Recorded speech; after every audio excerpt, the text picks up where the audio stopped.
Hi friends, welcome to Arudra traditional. ఈరోజు నేను మీకోసం మీషోలోని ఒక మంచి శారీ అయితే తీసుకున్నానండి.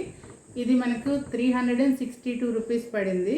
క్లాత్ చాలా బాగుంది. దీనికి మనకి పైటంచుకు వచ్చేసి ఇలా ట్యాజిల్స్ ఇచ్చారు. మొత్తం అంతా ఈ ఫ్లవర్ లేదు, కొంతవరకు అయితే ఉంది. పైటంచు నుండి నడుము వరకు ఉంది. కుచ్చుళ్ళ పాటలో అయితే ప్లెయిన్ వస్తుంది.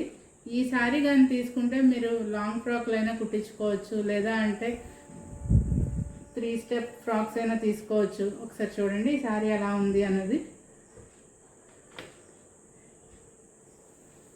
ఇది కట్టు చెంగు దగ్గర నుండి ఒక 2.5 మీటర్ల వరకు ప్లెయిన్ వస్తుంది. ఇది మీరు ఫ్రాక్ కుట్టించుకోవాలి అంటే మిడిల్ లేయర్లో ఇది పెట్టేసుకొని మళ్ళీ కింద లేయర్కి దీన్ని ఇచ్చుకుంటే బాగుంటుందండి బార్డర్ గాను. మీకు ఇలాంటి మంచి మంచి వీడియోలు కావాలి అనుకుంటే మన ఛానల్ని సబ్స్క్రైబ్ చేసుకోండి, లైక్ చేయండి, మీ ఫ్రెండ్స్ అందరికీ షేర్ చేయండి. మరో మంచి వీడియోతో కలుసుకుందాం. Thank you.